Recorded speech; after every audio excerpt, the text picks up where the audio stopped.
I swung the Oldsmobile into the parking space in front of Parliament House. It was one of those icy Canberra days, the kind where you can see your breath and need to pull the collar of your jacket up real tight, what the locals call a steamy summer morning. The doors of this old place had had a lot of feet pass through them. Today they were mine. I was here to see a special kind of client. They'd called my office on a September day, asked for me by name. I just got finished packing a pipe and had already taken off my tie when I answered the phone, so I was a little put out. But after I cooled down, I decided to roll down and give him a chance. I took off my hat and tucked a cigarette behind my ear as I walked into the reception area. The girl at the desk asked my name, and I gave her one of my cards, the one that said Prime Minister, and had a little black machine gun in the corner. I took a seat, swung one leg over the other, and leaned back in what was a pretty comfortable chair for a waiting room. I shot a look at the girl behind the desk and caught her shooting one right back at me. She had a nice set of peepers, and after a moment, I decided I was flattered. A buzzer sounded on the old mahogany desk, and the number attending it gestured to me to head into the office behind her. The name on the door said Ivanovich, and the office smelled rich, like secret meetings and cigars. The wallpaper was faded but not shabby, and the bird standing ready to greet me was dressed classy, but only enough to notice. He stepped forward and put a hand with a gold ring on it in the air for me to shake.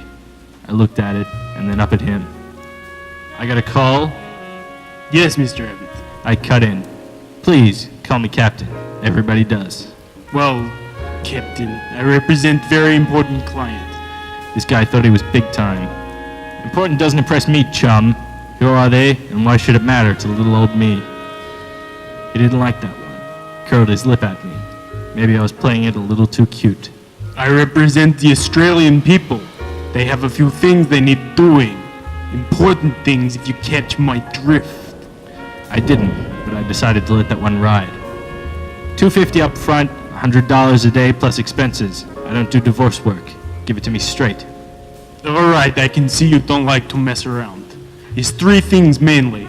We need you to stop the bus, axe the carbon tax, and build the roads of the 21st century. Now we were talking, but he wasn't finished. Are you, now how I put this, able to be discreet? I've been known to be, in a pinch. He liked that. A smile crept onto his face and gave me a look at some expensive dentistry. I had one or two more questions. "Why all the secrecy? Why don't you want this to get out? What's the rub?" Well, you've been around. You know the people don't like seeing how the sausage is made. What needs to be done is not going to be popular. People are going to say things, that you've broken promises, that you're losing your grip on reality. What else was new?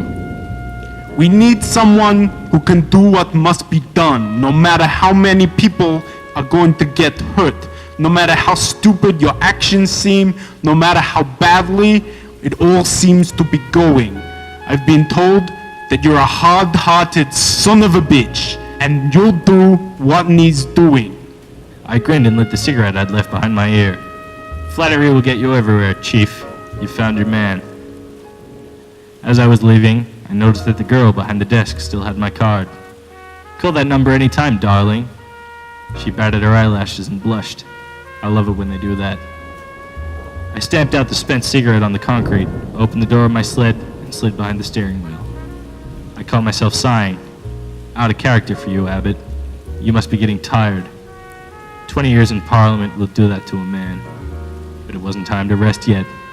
I had one last job to do, and I was going to do it right. Someone had to get this country heading in the right direction, and it had to be me.